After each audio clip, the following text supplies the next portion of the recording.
Tyler's tweet in which he pointed out his feeling, which I've shared for a while, I'd say since the 2022 championship, that Steph has kind of solidified himself as the number 2 of this era after Bron, but ahead of KD. And I'm curious for the counter argument to that from John. But what's your argument for KD in the 2 spot over Steph?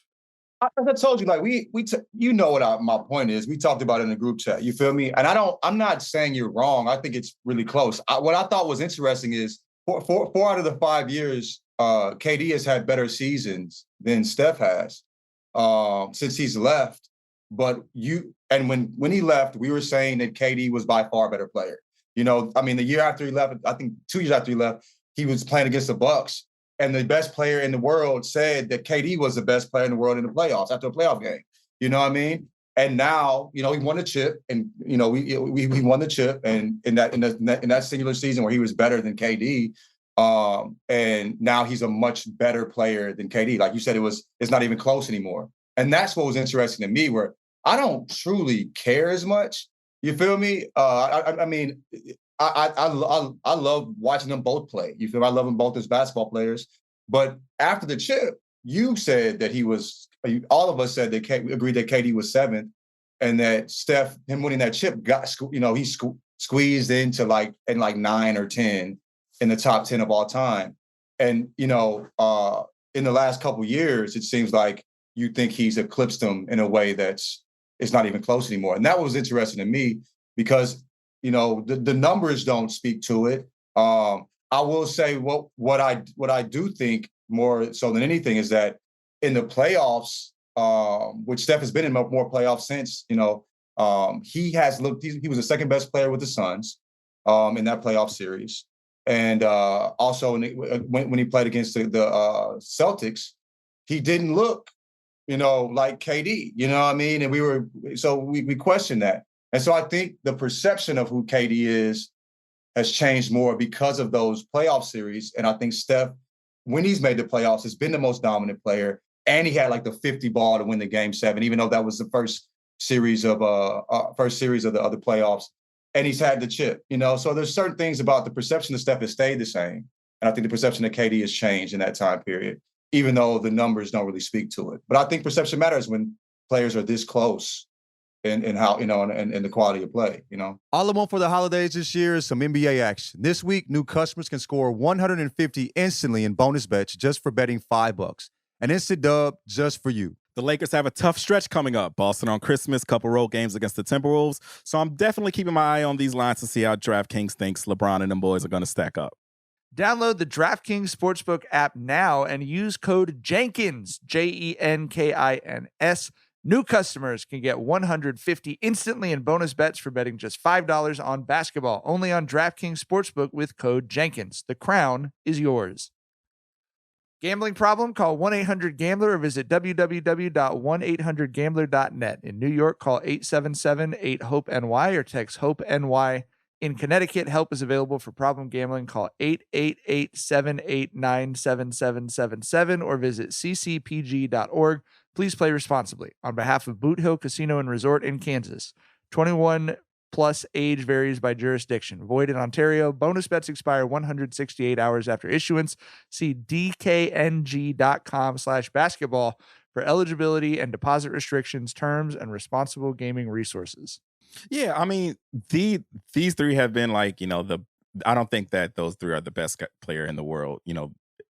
We're not in that era anymore, but they're still extremely good, right? You know what I'm saying? I also think they're still kind of the faces of the league. Yeah, they're for sure. I would say, as great as Giannis is, as great as Jokic is, we were joking about it in terms of whose name moves units on content shit. Like it's still Bron, Steph, and KD's league, in my opinion. You can look at the shoe units. Who's selling what? You know what I'm saying? I doubt that, Joker's shoes aren't even selling as much as KD's. Definitely not Bron's and Steph's. So, yeah, but anyway. But yeah, I think that, we're at the point where we've just kind of got to look at, accomplishments and how these guys carry their teams respectively, right? And, you've got that 2022 championship for sure moved the needle for Steph. I mean, we can just go back to last postseason. That game 7 versus the Kings. That's one of his best playoff performances ever of all time. You know what I mean? Yeah. Right. So Steph is still killing shit, and KD is still really, really fucking good. I don't think it's a slight at all to say you're just the third best player of your era behind Bron and Steph, right? Like, that's fucking incredible company to be on the same tier with, but just in third place with, right?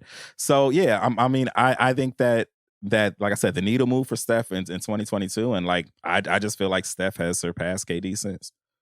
In 2022, okay, you say the needle moved enough to where it was close, and now in the last 2 years, you think he surpassed him. Okay. But I also think there's a difference between like who you think is the best versus how you feel players have to be assessed and ranked, in my opinion. Because I'll take KD, personally. I mean, in terms of what I like, what I think, I mean, he's 7 foot tall. Like, he has gifts that Steph Curry has no ability to get. In terms of evaluating their careers, I think that to me is where it's like, I don't really think there's much of an argument at this point. I wouldn't disagree with John saying he thinks KD's the greatest scorer in the history of the game.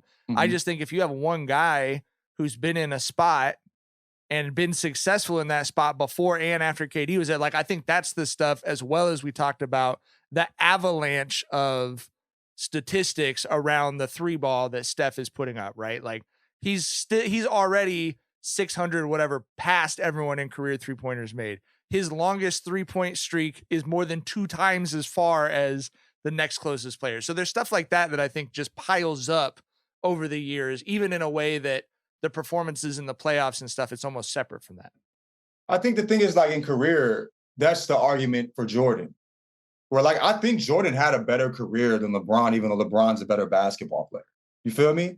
And so, like, with Steph, I think Steph has a better career than KD. Even if I'm picking a player, I pick KD on my team. You know what I mean? So, like, I think that. So I'm staying consistent in how I think. But what was interesting for me was the things y'all were talking about were inconsistent with the arguments you make for LeBron and Jordan. And I'm not saying that's wrong. You know what I mean? Like I said, they're so close. You can decide how you feel or what makes you feel that way. And it doesn't have to be consistent with anything else. But my way of looking is, I'm looking, like, when you look at the numbers, the way we think about KD, the numbers haven't shown it. You feel me? We talk about him, Booker being the best player in that series in the playoffs with the Suns. KD still averaged 29, 50% from the field. Like, it's not like he's gotten any worse. I think in the playoffs, when we talk about he's not been the same playoff player, he averaged 26 against the Celtics, which he struggled. But other 3 series, he averaged 32 and 29, and he had 34 and 29, and he averaged 32 the last year with the Warriors. And for me, it's like this: like, since he's left, like, it's not been KD. It's been the shit that surround him has been a fucking mess. You know what I mean? I don't think Steph goes in a KD situation and makes it any better. You know what I mean? I think the way Booker was playing last year, he was better than Steph was. And even though Steph had that 50 ball in the playoffs, Booker was maybe the best player in the playoffs during that while they were still playing. You feel me? So I think it's circumstantial why our perception has changed, but perception matters. And I think that's where it's at. Because when we look at the numbers, when we look at what KD's done, KD's been just as good or even better in the playoffs. And when the inputs were the same at the Warriors, the output was very different from KD and Steph. KD was by far the better player. You feel me? At those when everything was the same. You know what I mean? But also, like you talked about, you said those wins those numbers have not been translated into wins. And there's certain things that Steph can do as far as facilitating, but also, like we talked about when he was playing the Celtics, he had Steve Nash as a coach. Like, nigga, we clown Steve Nash. And also the same year, one of the points was that he had Kyrie as a teammate. Niggas was clowning Kyrie in the same year that Wiggins won was competing for Finals MVP until Steph went fucking nuclear. You know what I mean? So saying that, like, he had Kyrie and then this nigga brought Wiggins to the finals, like, that's talking out of both ends. You know what I'm saying? Because we're saying Kyrie is not the same Kyrie, or people are questioning his whole legacy after how he performed in the playoffs. And they're talking about how Wiggins really stepped up and was an all-star caliber player.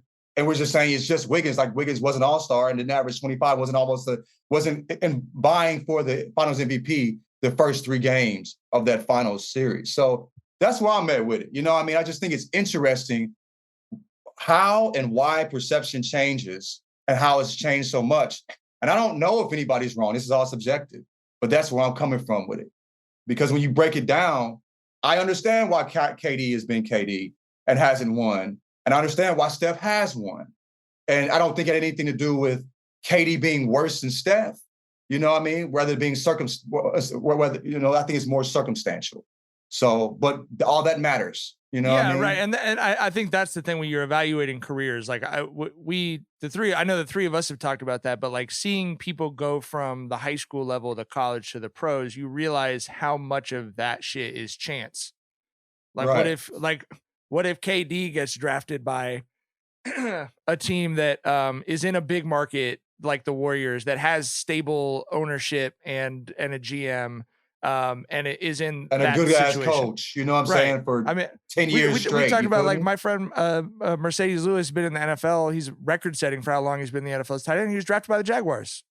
What if he'd been drafted by the Patriots in 2006? You know what I mean? Like you don't have any control over shit like that. It just happens.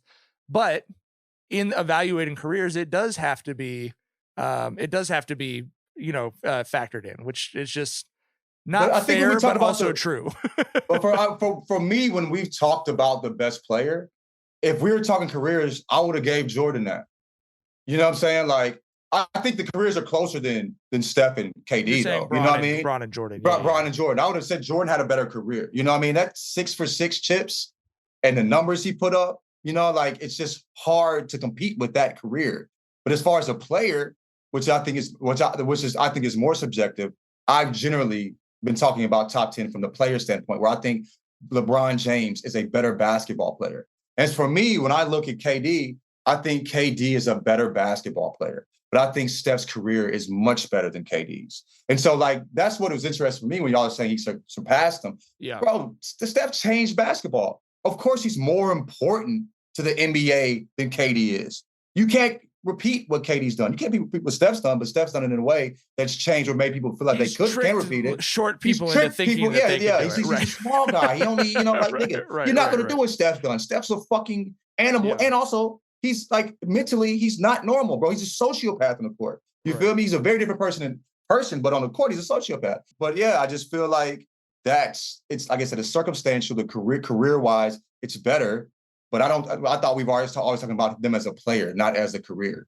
Because I mean, there's players that might have had better careers than Bron that aren't even put in the, you know, like the GOAT conversation. You feel me? I mean, I've been on the side that Steph had a better career than KD since like 2015, right? It's not like Steph's career surpassed KD's career, and then that made me say, okay, Steph's the better player. It's just, you know, since they've parted ways, you know, their bodies of work, you know, compared to each other, just the skill sets, you know, the actual basketball that I'm seeing, I just think Steph surpassed them, bro. Yeah, and that's cool. That's cool. But, you know, like I said, I think the career is much better. And I saying this since 2015, yeah, he had makes 1,000%. I mean, 2016, that's when he was like, what, unanimous MVP, right? Yeah, bro. Like, come on, bro. You feel me? Like, I don't think career-wise, as far as accolades, you know, that's really ever been a competition. We're talking about player. And so, like, that's subjective. You think he's a better player? Cool. You know, I don't know if I'm going to pick him first in a top 10 draft, the draft of the top 10, if it comes to like having somebody on my squad, I need a fucking bucket. But as I said when we were talking, basketball is just not just about buckets.